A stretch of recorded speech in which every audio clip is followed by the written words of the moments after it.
This podcast is brought to you by Heli-Skiing.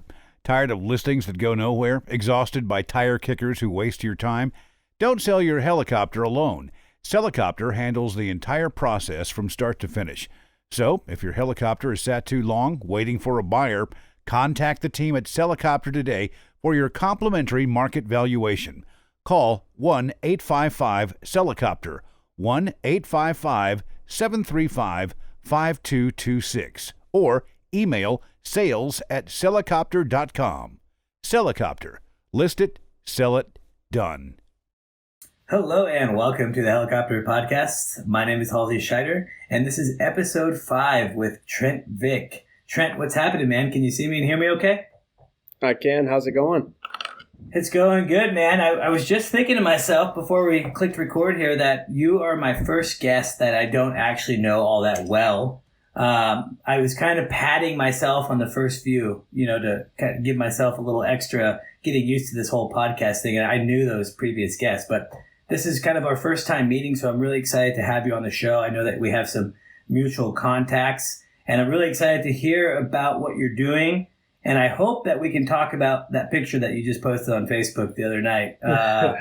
It looks like maybe some heli-skiing or something. Anyway, I'm super excited to dive into it. Why don't you introduce yourself to our audience? Hey, I'm Trent Vick. I currently work for Precision Helicopters as I just call it a line pilot.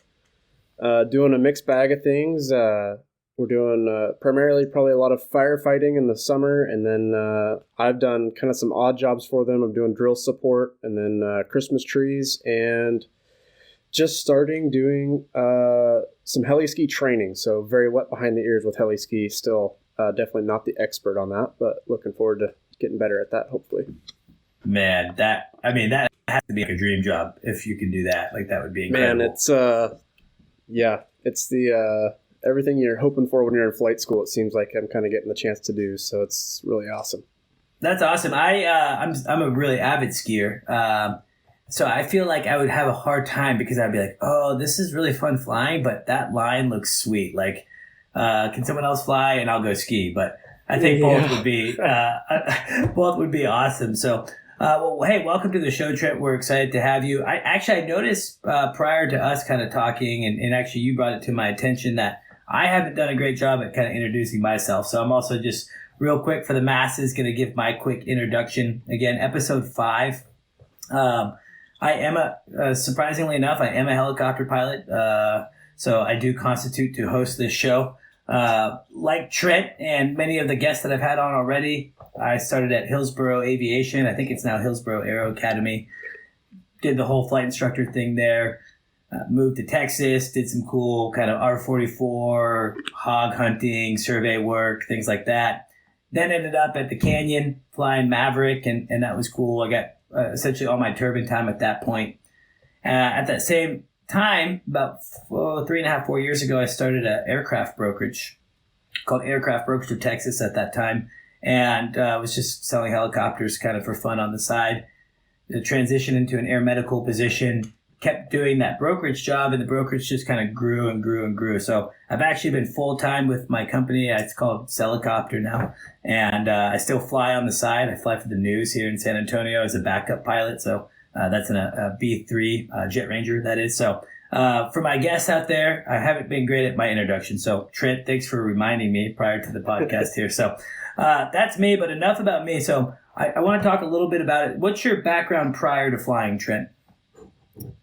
Prior to flying, I grew up in Missouri, so I was doing lots of farm stuff, and it actually kind of leads in a little bit to why I chose kind of some of the steps I did. But my grandpa owned a fertilizing company, and so, I kind of grew up on the farm with him, doing ground rig spraying, so nothing with aircraft. And then basically high school came around and kind of got inspired to go fly and realized that, I just wasn't in a position to get the loans and kind of get set up. So I went into the Air Force. Went in the Air Force for 4 years, was based in South Carolina. And then, Hillsboro was always the goal. I found it before I left for the military and was like, oh, that's the place I'm going. And really fortunate, actually, that everything worked out with the VA. And I was able to go in under the post 9/11 and get probably 99% of my training paid for through Hillsboro. So. Oh, that's lucky. I know that. I don't know if we've talked about it on the podcast yet or one that's at least posted yet, but there have been some issues with the VA, people abusing, essentially flight schools abusing, flying the A-Star for the private through, CFI and whatnot. So you were able to utilize the whole entire post 9/11?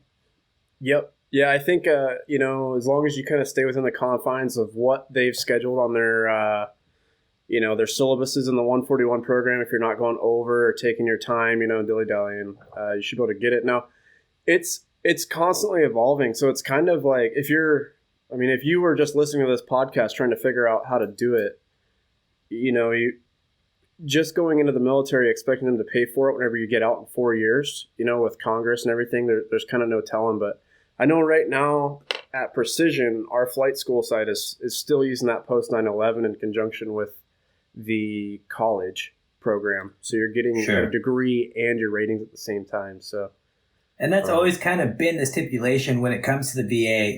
If you're out there and you're listening and you do want to utilize your GI benefits, you can't just go to, like, say, a Part 61 school that's not associated or linked up with a college. For Hillsboro's case, they were linked up with Portland Community College. And so you would concurrently do, I don't think you don't get a 4-year degree from it. You end up with like an associate's degree from the college, right? You can. So there's kind of two forms, and there's a Montgomery GI Bill, which I know you had Emily Spates on the other day. Sounded like she used the Montgomery GI Bill. And so the Montgomery GI Bill, they don't cover your entire training. So right off the bat, you're going to be into it for private. So I actually started paying for my private out of pocket, thinking I was going to have to use the Montgomery. And then literally about after I got my first 10 hours, came down the line that, they're actually going to let you do it under the post 9/11, which will do a fully funded thing as long as you go to the approved program. And so you kind of have to find the right place. You can get a 2-year degree typically, if all you want is your ratings. And then I think there's other places like maybe Embry-Riddle or something like that, or maybe you could go to a 4-year degree, but in either case, your 2-year degree will line up really well with Embry-Riddle courses, because they're doing aviation stuff. So if you really were like, hey, I really want to get that 4-year degree, you could go to Embry-Riddle and get that as well. Yeah, and I mean, if you are new to helicopters and you're thinking about getting in as a profession, I'm just going to say it out loud right now. You don't necessarily need a 4-year degree or any degree, actually. I didn't go to college. Now, on the airplane side, with the majors, American Airlines, I don't know exactly which airlines, but essentially they may require a 4-year degree. But that actually might be changing because of the shortage. But essentially for the GI Bill, like you said, you did have to go and collect. So you used the GI Bill, which is awesome. We appreciate your service. And honestly, I hope that our elected officials keep supporting our veterans, specifically when it comes to vocational training. Like I think like helicopter school or welding or whatever. I mean, I think those are awesome ways for our veterans to get reimbursed a little bit for your time and service. So I appreciate you doing that, and I really hope that schools don't abuse it to lose it, and I hope that our elected officials can keep it going. So. You were at Hillsboro. Hey, on that note too, everybody's always a little bit hesitant, but since I'm a veteran, I feel like I can say it. But the veterans need to hold their end of the bargain up too. If they're going to that school and they're getting all this training paid for, it's funded by the taxpayers. I mean, granted, you're more than welcome to it, but you guys gotta show up on time. Prove that you're worth it, and still do the time. So. Yeah, and honestly, it's a great point. Whether it's VA or non-VA. Especially like a school like Precision or like Hillsboro, they're larger schools. You hopefully want to work for them as your first job, or some do at least. Your interview starts from day one, right? So the second you walk in there as a student, they're kind of like, who is this guy? And in fact, we're going to have Jarrett Friend on here in a couple of weeks, and he's part of Hillsboro, and he hired me back in the day. And I started line service when I was 18, total punk, like, I'm surprised I ever got a job for those guys after. I mean, that was not my best showing, so I'll have to kind of dive deep with Jared on that. But, you're right. I did see both veterans and non-veteran students kind of drag their feet, not get the best showing, some entitlement if it was being paid for as well. So I appreciate you saying that.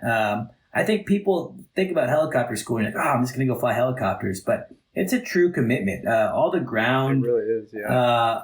on top of doing it concurrently with a college. I mean, it's a full-time job, and so I'm glad to hear that you treated it like that. Now, forgive me if I'm wrong and thinking of someone else. I don't think I am. You were like kind of a rock star in your training, right? Wasn't there? Did you win like some type of award during your training or something?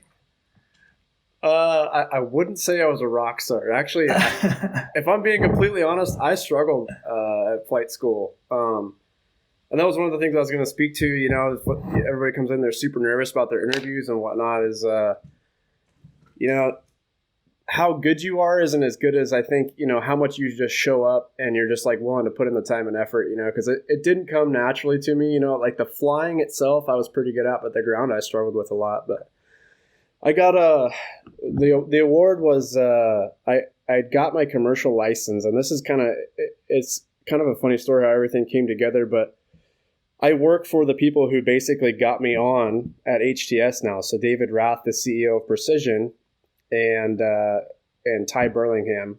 I kind of knew both of them, and HTS was looking for a co-pilot, and they didn't have to have a ton of requirements met for the contract that they were on. So they asked me if I wanted to go work for HTS as soon as I got with my commercial. So I got my commercial certificate on like July 5th, 2015. And then like July 10th, I was walking out to a S-61 to go fight fire. And Really? It was kind of funny because I was walking out to the bird, and it was supposed to be a contract where we didn't get a whole lot of flying time, you know, but it was still a great experience for me. And we were walking out, and just so happened it was a relief pilot that was coming in from a K-Max job. And he's like, well, I'm glad you're here.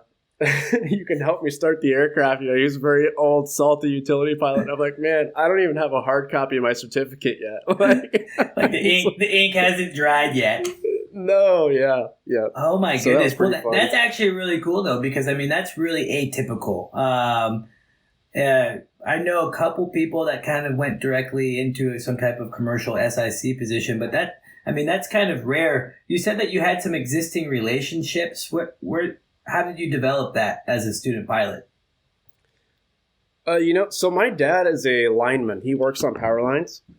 And going to school at PCC, we had this careers course, and it was kind of funny at the beginning of the careers course. She's like, you know, a lot of people say this is the most important course they'll take throughout their whole training. And it turned out to be the case for me because part of the requirement was I had to do employee interviews. So I had to find 3 people from 3 different companies and interview them. And so my dad worked for power line companies, and he was always working around the helicopters, which was, you know, kind of one of the reasons I wanted to get in. So he gave me my current chief pilot's phone number like 5 or 6 years ago. And I called him and was just like, hey, you know, how are power lines? You know, I had all this list of questions I had to ask him and stuff, and just kind of sparked the relationship. And so here we are today, still working together. Wow, it's incredible. I mean, this industry is all about networking for sure, and picking up the phone sometimes and putting yourself out there. That's really cool that paid off. So you walk me through a little bit of this first contract. Again, what was the airframe? It was a S-61. S-61, so very small helicopter. No. No, I'm kidding. I'm kidding. I was like, just a little bit bigger than the R-22 that you had probably done the majority of your training in. What was that like? I mean, talk about like fake it till you make it, and kind of just, you know, grab the bull by the horns. Can you share your experience a little bit, especially kind of in the beginning of that? Yeah, I mean, I got there and really overwhelmed right off the bat. Like, just crawling on the helicopter was a big deal, you know, because there's certain places to get up to this tall rotor head and stuff. And then I did my best to kind of dig out the books. But with the S-61, you know, I am not an X-60. I have 11 hours total in the aircraft, so I'm not a 61, you know, pilot, I would say. But try to dig out the books, but there's so many, you know, I mean, the stack of books is like this tall for that thing right off the bat. So it was really overwhelming. I remember I'd never even been around a turbine engine, and, you know, Ben Moore was my command pilot for a majority of it. He was extremely experienced, had 18,000 hours, really humble, great teacher. and he really put me at ease. But I do remember like him trying to let me even start it, and I was like scared to push the button, because I knew how much money was on the line after I pushed that button. It was intense, but that's so funny. The guy's like, "Hey, out. start the helicopter." You're like, I don't even know how to like climb on top of it to check the rotor, like let alone fly it. Yep. So but that only lasted 11 hours. Yeah, I think I ended up being out there. So it was a really kind of one-off contract for fire, I would say. It was a DoD contract out in Yakima, where they were you were just there because the Army was essentially doing weapons training out there, and they were worried that they would shoot a gun and it would start a fire. So sure, only had one fire the whole time we were there. It was a grass fire. Okay, and so what happened then after that experience? Did you continue to work for that company in a different capacity, or what was your next move? So I just finished my commercial. The goal was always to go through and be able to be a command pilot for me, right? And I always kept that in mind.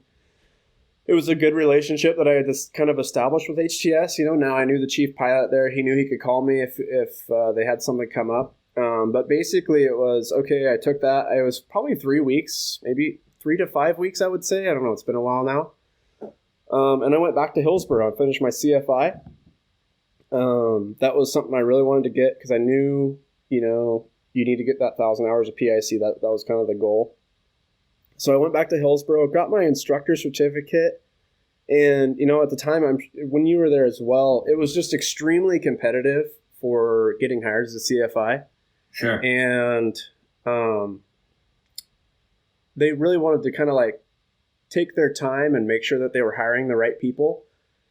And I think I was interviewing with like 15 or 20 people at least, and there was like 3 positions, And so I didn't feel like my chance, if you're doing the odds there, it's like, well, what really sets me apart? I don't really have a whole lot of extra experience. So I kind of tried to, create a backup plan, so to speak. And with my grandpa doing that spraying business, I had always kind of thought that, hey, maybe I would like to do ag as like my actual career choice because it looked like fun flying.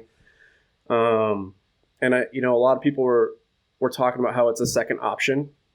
And so I don't know if you know Kyle Blackburn, but he was of course. I went and flew with or I didn't fly it very much. I was the ground mixer and loader for Kyle Blackburn. Kind of right after I finished my CFI, I did a summer with them, and it wasn't a lot of flying experience, but it was really great.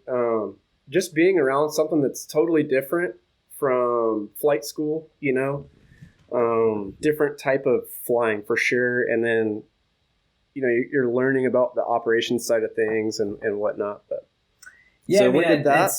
I think it's it's pretty typical, specifically in the ag world, that you are going to go and drive the truck for a little bit. You're going to load the chemical. You're going to learn the operation from the ground up, essentially. And I think it's awesome you did it with Kyle Blackburn. I mean, oh my gosh, I've known Kyle for years and years and years and years. I'm not going to tangent on Kyle because no one cares that I know him. But is he still flying? I think he took a little break from flying. I think he might be actually, last time I talked to him was probably last summer. I think he was coming back to actually work on his instrument. Oh, interesting. Well, if you happen to touch base with him, you have to tell him I say hi. So you didn't get to do a ton of ag flying. Was he in a Hiller or 47? Yep, a Hiller, 12E. Oh, cool. Yep. Which that's an interesting aircraft. It's got so much history, but. Yeah, I mean, it's super cool. I think there's another company in Oregon, Newberg, right, that operates Hiller and 47s, right? Western? Yeah. Western is doing it, and I think they actually might be moving into Jet Rangers as well. Interesting. Yeah. I know that they do a lot Hiller, of I don't forestry think there's spraying. a lot of maintenance for it. Yeah, I mean, I think that's a little bit of the crutch of that helicopter. So you did the summer there, you kind of cut your teeth a little bit, got a little bit of flying. What'd you do next? So HTS called me up. It was in the Northwest, and with that particular company, the season isn't super long. It's like 3 months, with some light kind of shoulder work on either end of that. And sorry, excuse me. As their season was don't guide me. as the season was winding down with them, Mike Gilpin at HTS called me back and asked me if I wanted to go fly the crane with them again. And I was like, yeah, that would be fun. And so went back, flew the crane for them, and that was a lot different contract, right? Because this time we were on a CWN contract, which I know you kind of talked about with Yo-Yo last time. Yeah. And we were hopping all over. I think, from Oregon, we went down to Ashland, Oregon, which is right on the border of California, and it was they call it a pre-po, where you're pre-positioning. And that one was just kind of on the company. They said, hey, it sounds like there's quite a few fires in California. Let's get kind of close to there because we got a good chance of getting called up.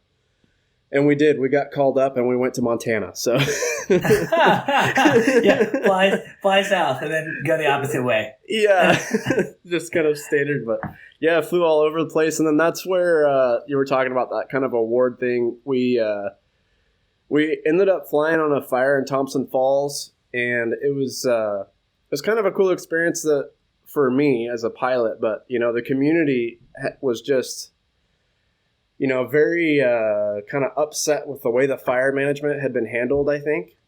And anyway, long story short, the fire was very small and almost out. And then a wind event came through and it went to 17,000 acres overnight. And it was just, this crazy fire. And we were dipping in a river near some houses, and there was this kid that kept coming out and waving at us. And so we were kind of watching him as we were flying away. And apparently the story is, he would like run from one side of the house to the other to watch us drop and then come back. And, he's well away from the fire. There was no danger of that. But anyway, at the end of the day, we kind of did like a turn and faced him, kind of waved the tail of the aircraft, at this kid. And his grandma was out there snapping a bunch of pictures, and she put that on Facebook, and it went viral. Viral as in got like 5,000 shares, or something like that. And so that's cool. Yeah, it was kind of cool, and I guess the kind of the reasoning behind it, I guess HAI being kind of excited about it was just that it was a good deal with the helicopter. And then at the end we drove out there to where he was at. We marked his location on the GPS and gave him hats and stickers and stuff and said hi. Oh, cool. I mean, honestly, that's super cool. Important. Flying can be a little bit mundane sometimes, specifically a lot of the flying I've done. I mean, when you're flying fire and stuff, I would just imagine it's just the most fun you can have with clothes on, essentially. But, doing the EMS, things, canyon, whatever, kind of straight and level, it has its challenges, but it comes with its kind of mundaneness. And every time I saw a kid, I'll be landing on a helicopter pad or a hospital pad somewhere, and there's a little kid, and I'm just bummed that I got called late shift or whatever, and there's this little kid. It's it's a firm reminder of how cool helicopters are. If every little kid, boy or girl, universally thinks what you do is cool from an outside perspective, then flying a helicopter is just the best. And I always try to kind of remind myself, and honestly, that kid's probably going to be a helicopter pilot now. That little, you waved your tail to Sky Crane, gave him some swag. That kid probably still talks about it, and is, parents are trying to probably figure out now how they're going to pay for flight school. You probably really affected them financially negative. So that's cool. So you really, it sounds like on that contract, you built up a lot more experience. Yep. And now, did you continue to fly with HTS then after, or what happens? What happens next? I'm following your story here. I'm loving it. It's fun to interview someone that I don't actually know their story. So I feel like mine's dude, so where's weird. my car? And then.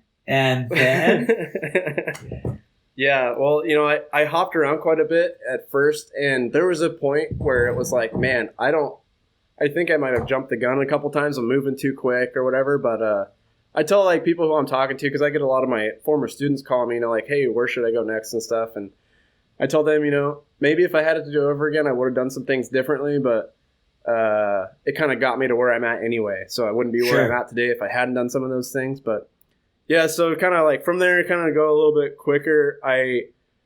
That was a really hard part, actually. After that season, I was oh man, I'm the real deal. I'm flying this Sky Crane, I think I'm all cool and stuff.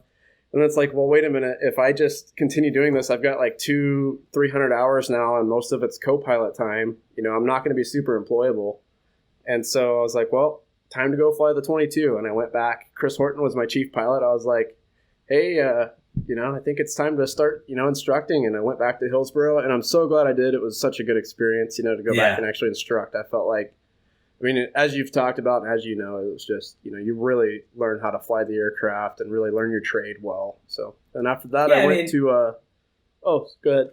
Oh, no, you're good. I would echo that. I would think that what's really cool about you is that you really, talk about a foundation that you built. You learned a little bit of ag. You learned a little bit about that first contract, and then a lot of it on that second contract doing the Sky Crane. And then going back to CFI, I feel like it doesn't really get like a better, stronger foundation. It's certainly a weird way. Like here's, A to B is faster in a straight line. So you kind of zigzagged, but I really think that you built a firm foundation. And I would imagine the other CFIs probably thought you were like the cool guy for having all like, oh yeah, I got the Sky Crane time. Were people allowed to talk to you at Hillsboro? Yeah, I think they quickly learned that I was just one of them, still just kind of like, head just like right here above water, just to learn how to teach people how to fly. Now, since you and I are pretty far apart in our helicopter experiences and training, specifically at Hillsboro, I'm just going to ask, what's your favorite helicopter there at Hillsboro? I want to see if it's still... Oh. Well, my favorite one was the one nobody wanted to fly and that I could get on the schedule. That was the one I flew. Yeah. I think 5.6 Tango was like, couldn't even you couldn't even load it up, but it was like it had like a weight restriction below what an R-22 normally was. So you could take like 10 gallons of fuel, but hey, it was always available. Nobody wanted to fly. Oh man. Like, off we go. 5.6 Tango was a rocket ship back in my time, man. Maybe had a bad overhaul or something. I love that helicopter back in the day. I think it might have got dinged up at one point, and I think it did. Yeah, I think now that you say that, yep, a little damage. 4.8 Alpha was also a good one because it was light and you could take the big boys. Yep, 7148 Alpha, right? So that was later in my Hillsboro career, but yeah, man, I don't know why, man. I love talking about like I totally like live in the past. I still talk about playing football in high school. I love the past, and it's the helicopter training is no different. So you what about Tango, man? That thing's a legend. 819er? Yeah. Well, here's a funny story. I'll tangent on myself here for a second, but I was in a funny position. So when I got hired as a CFI, it wasn't quite required that you needed your instrument at that point. And I had kind of lollygagged and not been super efficient. And I took out a loan, had a student loan, and I was dwindling on money. And it was kind of like, get my instrument and double I or get my CFI. And it was like, well, I'm clearly going to get my CFI. And I was lucky enough to still get hired. But the contingency was like, you're going to get hired and you got to get your instrument within like 3 months. And 2 years later, I got my instrument. And standard. So I didn't do a ton of flying in 603 Hotel or 819 or Tango Tango. I think I ended up getting in a position where Hillsboro was so tired of me talking about my instrument. I think they ended up saying like, as a bonus one year, like go in the 44, get your instrument knocked out. And so I got to do that actually. So thank you, Hillsboro, for that. And I think I did maybe 1 or 2 training flights, including my check ride in Tango Tango. So pretty, I don't have a ton of time, but I just remember that helicopter being like impossible to schedule and everyone always freaking out and it going back and forth. But I could reminisce all day. But it's all about Trent Vick today. And I'm really enjoying the story here and kind of your path. I mean, it's really cool to hear. I love hearing non-standard, so much of, especially if you come from a big flight school, so many of my contacts just kind of take a standard path. You go to flight school, you become an instructor, you go fly Grand Canyon tours, which you did, by the way, right? When did that happen? That happened right after flight school. Yep. Got hired by someone. Okay, cool. And how long were you there? I'll say not as long as most. how do I say this? I had the exposure to the utility world, and I was flying around with these pilots that I just held in such high regard. And then whenever I went into the canyon, it wasn't anything with the company or anything like that. It just, I felt like in my personal life and everything considered, it just wasn't the best fit for me, and I'm sure there's lots of pilots that are like, well, yeah, it's tours in the canyon, suck it up, buttercup. But just so kind of worked out where it was like, hey, I have these kind of like other options because of, like you said, the foundations that I had made. And I went there for probably 4 months or so, maybe 5 months. And I got probably, I think, 250 hours of A-star time. And I was already in talks with Precision. I'd been keeping in touch with my current chief pilot now, and kind of knew that was going to be an option. And so I ended up actually taking another job with HTS for one final season there towards the middle of summer there. And did another little stint on fires with the Sky Crane. And then that's where I got picked up with Precision. So okay, cool. And for our listeners out there, I mean, I'm very familiar with Precision, and man, they've grown very big since I first heard about them back in the day. I think when I first heard about them, they had maybe one or two Schweitzers. They were flying to flight school there in Newburgh. Yep. And now on the flight school side, they're really big in the G2, correct? Yep. There, and I think honestly one of the only dealer or service center for the G2, as far as was one of the first. Definitely the first in the U.S. and I think the only distributor, at least on the West Coast. I'm not as into the flight school side as I was a couple years ago there. I think there might be an East Coast supplier, but generally speaking, if there's a Cabri in the United States, it's going through Precision. Yeah, it's crazy. Now, Do you have time in the Cabri? Yeah, I got about 200 hours in it. I got a tangent on it because I don't have any experience, and I sold one recently. Oh, really? One that actually was owned by Precision at some point, of course. The one that I sold actually had been in a rollover accident, dynamic rollover down in California. Got shipped back up to Precision, got completely rebuilt through Precision. Is that I'm trying to think. And Oh, you cut out there. Sorry. What was the tail number on it? Do you remember? I honestly don't remember, and I think in my agreements I usually have some type of confidentiality type deal. So, yeah. But so we'll forego the end number. But yeah, Precision touched it. They like rebuilt it, and I'm very curious about that aircraft. What are your thoughts on that? Well, I feel like I'm kind of like in this kind of like unique position because there's the Cabri guys and then there's the Robinson guys. And of course, there's this big, maybe not a big rivalry, but like between pilots, like there's always that rivalry. So some interesting things about the Cabri. One, it's a Finistron, which is kind of nice for, I kind of found that after I was flying that Finistron around because I had, like 15 hours on a 130. It's very similar to flying a 130.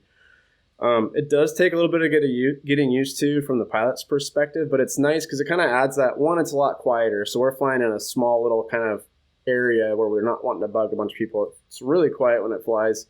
It's also, like if you're doing some tight off airports, there's just kind of that like little like, you feel like it's a little bit safer back there maybe, and maybe it's not a justified thing, but it's shrouded. So you're not going to hit branches with it or something on the tips or something as you're coming in. So sure. I always kind of like that about it. As far as instructing it, I can tell you one of the major things that I talk about is, well, two really. One is just as far as taking the controls from students. In the Robinson, I felt like I was guarding it a lot more because, as you know, lower inertia rotor system, those rotor RPM are just going up and down super quick. And overspeeds are really, really easy to get in the 22. Yeah. Karate chop. Yeah. In the Cabri, it's got a really high inertia rotor system, and you almost can't overspeed the rotor system in that. I mean, you would almost have to be trying to overspeed it. Because it just kind of naturally gets to a point where, hey, this is as high as I'm going to go. And unless you're really like, big flare collective all the way down from a high speed or something, it's not going to want to overspeed. So that was kind of nice. The other thing is even more importantly, right, is the low RPM, right? And it just kind of hangs out there. It is a little bit more difficult, as you know, if you've flown the difference between high inertia rotor and low inertia, right?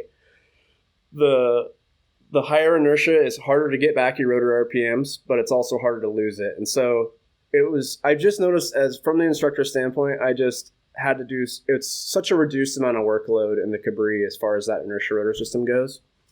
The other thing is with soloing students, it's got auto carb heat. And that to me was huge. And, whenever I came out of the Robinson, I was like, auto carb heat, I'm not going to trust that, because we hear so much about the carb heat accidents and stuff. But yeah, of course. But the auto carb heat, man, it just works really well. It's like anything, you got to monitor it, right? You don't want to just put full faith in that little computer that tells you it needs it or doesn't. But it's so nice for that student that's got 20 or 30 hours and already has their hands full with navigating and just being nervous about soloing, It's one more thing they don't have to forget. And there was actually an accident of one of the students that I had flown with a little bit in a Robinson. And I have a suspicion that it was carb ice. And so that was always kind of just like gave you the warm and fuzzies, knowing that auto carb heat is there. And then, man, I don't know. Being that, having flown both, if I had to pick one that I was going to send a family member to, I would probably pick the Cabri. Interesting. I mean, that's pretty... a fair assessment. I mean, especially, you have a ton of time in a Robinson and you have a ton of time. I think that's the problem in the industry, though, is like you would still go and fly the Robinson. For me, when it comes to this whole kind of Robbie, like sucks or whatever, I get it. Like the 22 has some certain limitations, underslung, low inertia, but I also have so much experience in that airframe. And I felt like, man, if you just operate it within its limits, within your limits as a pilot, you don't push the envelope and you respect it, then at the end of the day, most of the time the aircraft's going to be pretty friendly to you. But if there's a better option out there, like certainly, like do I necessarily love to go fly the R-22? No. You start flying something that you prefer a little bit better, whether it's a comparable like the Cabri or you get into a turbine or whatnot. I think it's okay to say like, hey, listen, the 22 was great for what it was for, and I loved training in it. But hey, this aircraft presents a little bit better, and I enjoy flying it, a little bit better. It seems like you can't be in, just like real politics is you can't be in the middle of anything, right? You either hate Robbies or you love them. Can't figure out where my hands are, and so it's like it's kind of good to hear. Like it's you have a good perspective, and I would love to fly the Cabri. It looks cool. The whole panel looks, kind of updated and fancy with the glass cockpit and things like that. So now at Precision, you said that you've done some Christmas tree flying. Is that something you do yearly? Yep, it is now. Man, yeah, that is production work, huh? I mean, are they like sitting on the ground with a timer? Because those I've seen like that. I think there's that famous YouTube video of the guy in Oregon. That guy was. Are you that good? I haven't been fired yet. Perfect. That's perfect. And what airframe are you all doing that Christmas trees in? So Precision, they've got a pretty long history with it. Tyler Sturdivant, he's been doing them. I think he started in the 500. I want to say that he has like 11 years, and he's been with Precision since the beginning. So I know they've got a pretty long, kind of rich history with this Christmas tree stuff. 500s is what they were using, and I've got no time in a 500, unfortunately, but I think they were running into maintenance issues because it's such repetitive lift, and they were kind of timing components out. And so we're using 206s, and typically you'll see guys use the Jet Rangers just because operating costs are lower, use a little bit less fuel. And we ended up using, both the seasons I've done it now, I've done it 2 years, was a Long Ranger, L3. Interesting. And is that pretty challenging? I mean, it seems from the outside perspective to be kind of a stressful operation. Is it challenging? Yes. Stressful? I would say, I love Christmas trees. I am like a fanboy of Christmas trees, and I think I'm one of the few guys who have done it, who say that. It seems like all these guys, and maybe it's because I'm still kind of young to utility, I feel like, and long lining, but you show up to work and you pre-flight the aircraft, take care of all that, but it's you fire the aircraft up and you fly until you can't walk, and then you get out and then you go home, sleep for 8 hours, do it again the next day for 30 days in a row. It's a month long. Yeah, it's usually probably so. November is the harvest season, and then there's kind of like a shoulder on either end of the month of November. It seems like where they might have a couple extra you need to do, but yeah, I mean it can be stressful. I definitely my first season, I was riding that struggle bus quite a bit because it's that fine line you're walking where you're trying to keep the customer happy by producing enough Christmas trees for them, and then also not killing yourself. So certainly there's a fine balance there, Yeah, and I don't know if this is true or not, so if I'm making this up, I apologize, but I'm going to throw it out there. I think that video that I was referring to, I think that guy ended up balling it up after. I don't know if that's true or not, but I think there was talk that helicopter ended up in an accident shortly after that video. Yeah, that's the I'm in the same boat as you. That's a rumor I heard too. Cannot confirm. Yeah, and that's good. If you're listening, first off, thank you, and second off, that is a rumor, but potentially true. So, well, that's really cool. So that kind of brings us up to speed of where you're at today. What's your total time at now? About 2,600 hours.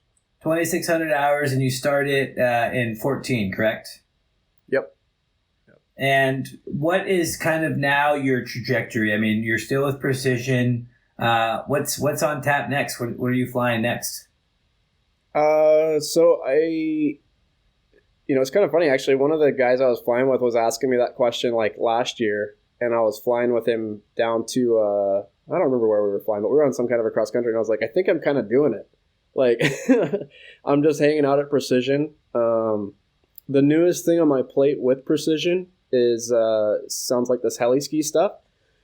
So I just got back from Silverton, Colorado, doing right seat flying in the 205 with my chief pilot, doing some heli-ski stuff. And I'm supposed to be slated to go to Alaska here in a couple days to actually kind of work in conjunction with Pathfinder and fly the A-Star and kind of maybe turn out as a heli-ski pilot. We'll see if I'm any good at it or not.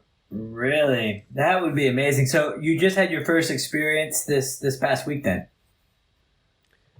Yeah, I backseated and kind of because I was, as I was coming up in the company, they would let me ferry the aircraft out to the heli-ski jobs, and then I'd like ride backseat as much as I could. And sure. So I've been, kind of exposed to it a little bit, talking with other pilots. But that was my first time, like, actually going out and doing some of these deep snow landings and high altitude stuff. So yeah, I mean, so beyond the altitude and I guess the lack of performance because of altitude, I mean, there's so many factors working against you. I mean, wind, performance, landing area. What are you finding to be kind of the biggest learning curve right now in that operation?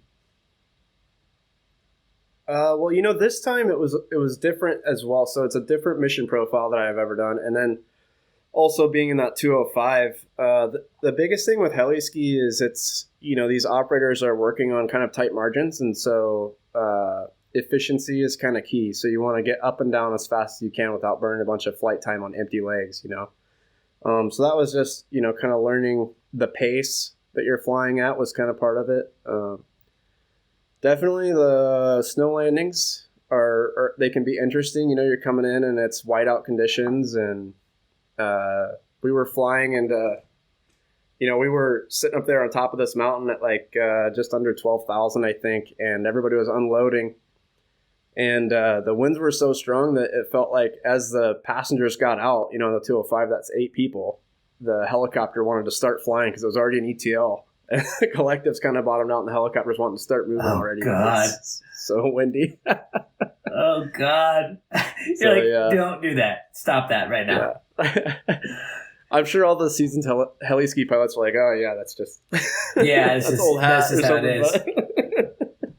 I mean, that's just, I mean, the whole profile, it seems amazing. It would be gorgeous, obviously, but it's intimidating. I flew some tours at Mount St. Helens, whoop-dee, but just flying around a big mountain is somewhat intimidating. Or at least for me, it was like, man, this is just such a giant, giant thing. And it almost has its own little climate with weather, wind, so I think that I would say that, a heli-ski pilot are probably some of the most, technical. It's one that has to be one of the most technical jobs in our industry. It demands a lot. It's a lot of takeoffs and landings, right? And you're kind of in that area as well, where you're, more takeoffs and landings you do. I guess you're kind of increasing that exposure. I kind of got lucky because I did a drill job in Montana where we were doing drill support for the last 2 years. I've done that. What and is it's that? up at 10.5 and it. So basically, these guys, they're drilling for core samples in this particular job. It could be something different. They're looking for platinum, palladium products and stuff. And my job is essentially support. So it's similar to the Gulf of Mexico kind of job, where you're flying the crew in the morning. Difference being I'm long lining stuff up to them. So I have to, they need everything by helicopter because it's a 6-hour drive or a 20-minute flight. And so that was at 10,000 feet as well in the L4, which was a handful. And so I kind of got that exposure to the mountain flying there. In August, it's like we had like 3 feet of snow in August. So I kind of got like a little mini exposure to like heli-ski before I'm actually doing it. But yeah, it's I know funny what how you're that talking works about. sometimes like that. Yeah. It was definitely the same feeling as you. Whenever I first got there, I had very minimal time in the 206, very kind of, just cutting my teeth on any long lining stuff. And those mountains are intimidating, man, for sure. Yeah, no, it's intense, super cool. But yeah, it always kind of gave me a little bit of the heebie-jeebies, I suppose. It's the best way I could put it.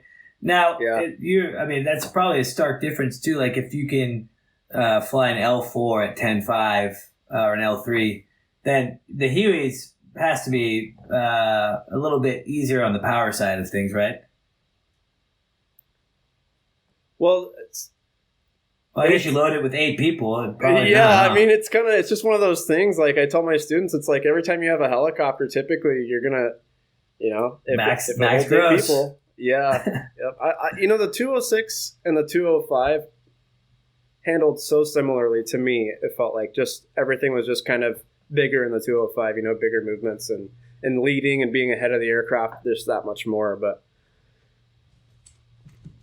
yeah, no, I could definitely see that. And that's another thing against, with Robinson's people. It's so power limited, but it's like every helicopter I've ever flown is power limited because if you're flying for money, people load it up, So that's, it's a good reminder. So you're coming into this new adventure. You're working at Precision. You're obviously really enjoying it. Are you living in Oregon then?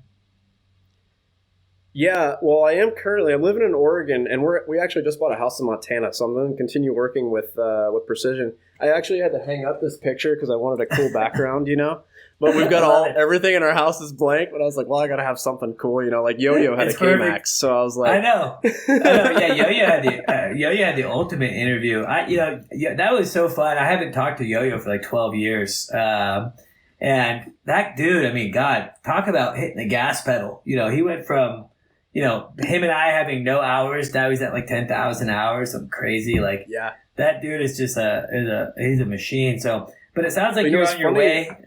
It's funny. I actually met Yo-Yo whenever I was doing like a stint with Timberline I did like a week of fill-in, a co-pilot in the Blackhawk. I don't think he probably wouldn't remember me if he saw me, but it was funny that you did a podcast with him because I was like, oh, I kind of like looked for him because I'm like that, he kind of like he flew in the 205 and got this long hair like you were talking about. I'm like, he's a guy you would remember, right? But he's kind of like Spicoli almost from like from Dazed and Confused. But he's is it Dazed and Confused? Why am I blanking right now? Spicoli, Dazed and Confused? I'm thinking it's either that or Fast. I think it's Fast Times. I don't know. I probably just lost like 5 listeners for getting that wrong. Oh man, you're in trouble. Which is all my listeners, darn it. So. Yo-Yo, it's funny because when I was at school with Yo-Yo, we had like this Yo-Yo and a few other dudes that were like just like these hardcore base jumpers. They would just do some crazy stuff. Hey, what'd you do over the weekend? I was like, oh, I mowed my parents' lawn. They're like, oh, we went and jumped off these towers. Like this, Oh, man. this insane guys, including like this fighter pilot dude. It was all, but really fun. And yo-yo was great to have. But, well, it seems like you're on your way, man. And it sounds like your path was different, but it's really led you to what seems to be a fulfilling career. And certainly you're kind of quintessential helicopter guy right now, flying heli-skiing, flying some fire, I'm sure still in the future, utility. Precision's only getting bigger. What is their fleet size now there at Precision? I want to say, let's see, we got 4 A-stars currently, a 205, and then we're actually building a Super Puma right now. So it's kind of interesting. Really? Like, yeah, I think the idea is, and, I'm sure they could speak better to it because I'm just a line pilot, so I'm kind of getting everything third party. But the idea is that it could be competitive with the Black Hawk, and it's not a restricted type aircraft. So you could actually, in theory, haul passengers. So. And is that the 225 LP? 332L, I believe. Okay, yeah. So I'm a little bit familiar with the Super Puma, and actually I want to talk about the Super Puma because this is the helicopter podcast, and that's a big, big helicopter with a weird past.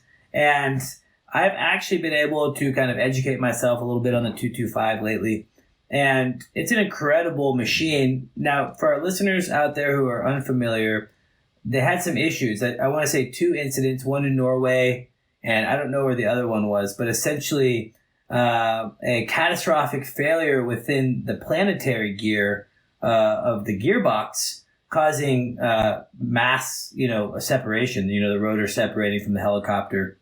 Obviously not a good day for the crew, and caused this big kind of grounding, fleet-wide grounding. I think they were like $28 million brand new.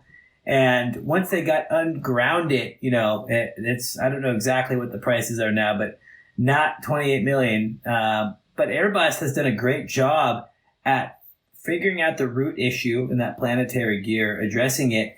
And to my knowledge, a lot of companies now are using them and putting a ton of flight hours on them. And they're competing with the Black Hawk, competing with other utility aircraft, and at a fraction, you could get relatively brand new Super Puma for pretty cheap. So it's cool. I didn't realize that Precision was jumping on that game as well. Yeah, I think they went with the 332, because I am not the guy to ask about the Super Pumas either. But it sounds like the 225s do they have the digital cockpits, essentially the glass cockpits? I don't know I guess the differences enough to confidently say that. Now, I was just at a facility recently last week that operates a ton of 225s, and yes, the cockpits that I was experiencing there were all glass and pretty sweet actually. I can't believe how big that helicopter is. Like when you're standing next to it, you're like, oh wow, I fully get the sense. And I had no idea that Precision was going that route. Maybe I did. I think maybe Brian mentioned something about it now that I'm thinking about it, but that's pretty neat. And my chief pilot just got back. They sent him and another pilot out there to France to get trained because there's not actually a factory course here.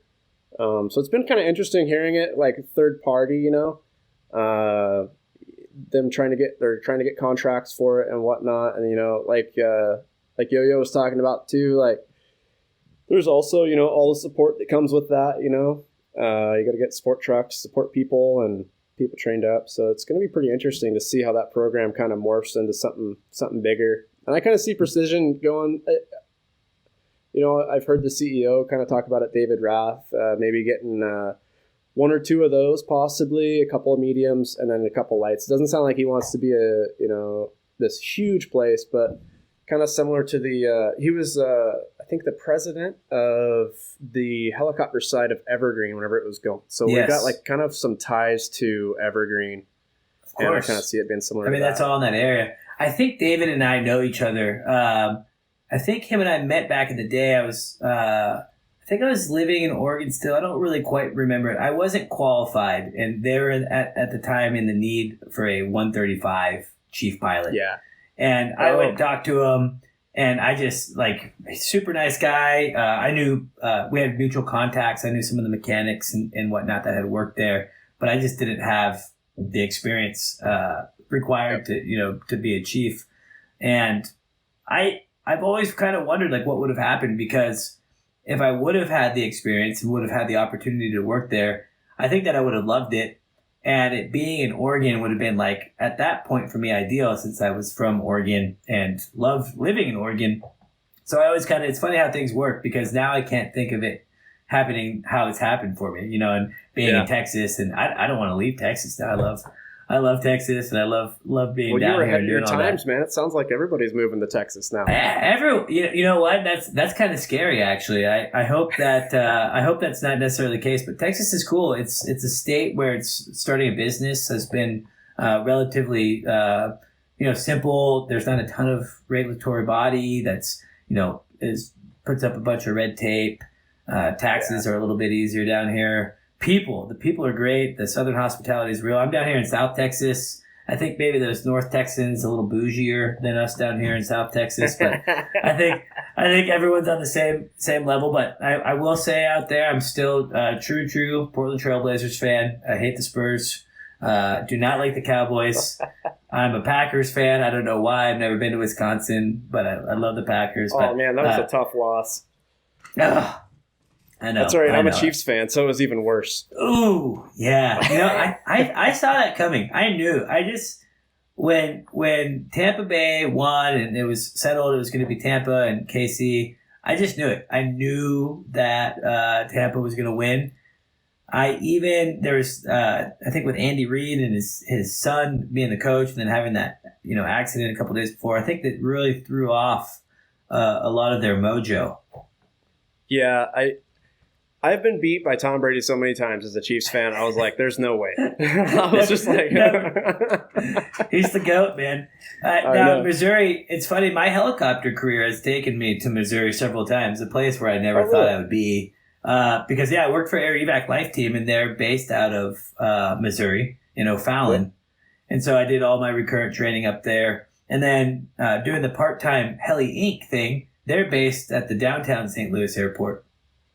And which I think is actually in Illinois, which is weird. Or maybe it's right across the bridge. I don't know. I'm terrible at geography. But so I've been to Missouri now probably, 5 or 6 times. And I have to say, way more beautiful than I ever thought. I always just kind of thought it would be like this barren wasteland. I don't know why. But really, really pretty out there, especially O'Fallon. I've been there in the fall, flying over that, like all the trees. It's gorgeous. Yeah, I grew up on the kind of the western side, just opposite there. I grew up in Kansas City area, so it's just hard. All my family's been from Montana my whole life. I've just always had my eye on the mountains, so. Montana. It's hard to compare. It's like the most beautiful state. Also, it's home of my favorite TV show. Yeah. Montana sucks. Don't go there. Taxes are awful. The no speed limit thing is awful. Yeah, tons of COVID. So anyway, well, hey Trent, thank you so much for joining the Helicopter Podcast, man. I want to have you on here in like 6 months to a year after you get through a season of heli-skiing. Try to mentally document it for us, because I really want to I think that's so cool. And in fact, if you have a chance, if you get any cool photos or video that you would be willing to share, we'd love to share it on the Helicopter Podcast Facebook page. And speaking of which, if you are listening and you've enjoyed this, check us out on Facebook. It's the Helicopter Podcast. You can also listen to us on Spotify or iTunes, wherever you listen to podcasts. We also upload the video to YouTube on the Helicopter YouTube page. So really appreciate everyone listening. Appreciate my guests. I've been so fortunate to have people like Trent on. Trent, thank you so much. Any last words to impart on our listeners before we call it quits here?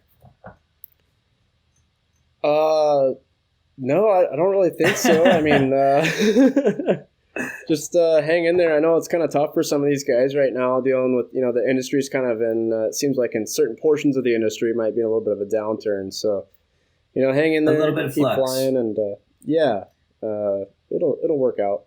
Yeah, and it will. And COVID has been tough. However, I have seen the industry, it seems to be relatively strong. And I think it depends on who you work for. I think if a lot of companies were maybe over leveraged a little bit, and had to keep paying those bank notes on assets, then COVID's been really tough. Yeah.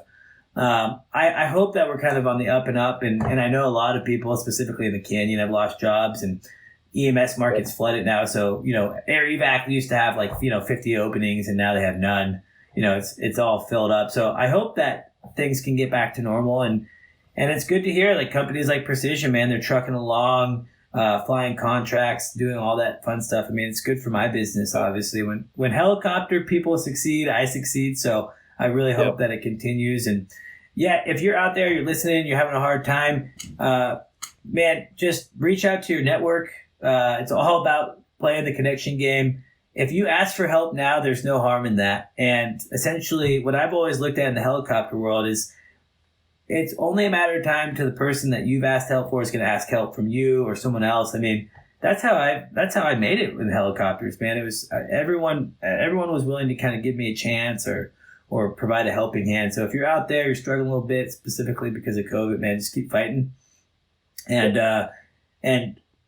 go hopefully land a job like Trent, man. Heli-Skiing, utility, Christmas trees. I love it all. So, hey, Trent, thanks so much again. This has been episode 5 of the Helicopter Podcast. Again, please like us on Facebook, share, troll us if you like. It doesn't matter. We love all the feedback, good and bad. So thank you again, everyone, for listening, and we'll catch you next time. As always, a special thanks to Helicopter for producing this podcast. Specializing in helicopter evaluations, faster sales, and superb service, Helicopter is the go-to agency for clients expecting immediate results. Helicopter's team of helicopter professionals are the best in the business. Using their aviation expertise, a nationwide network, and a proprietary 76-step listing strategy, Helicopter will convert your listing from Mayday to payday. Ready to get started? Text Helicopter to 1-855-Helicopter. That's Helicopter to 1-855-735-5226. And a Helicopter pilot agent will reach out. Helicopter. List it, sell it, done.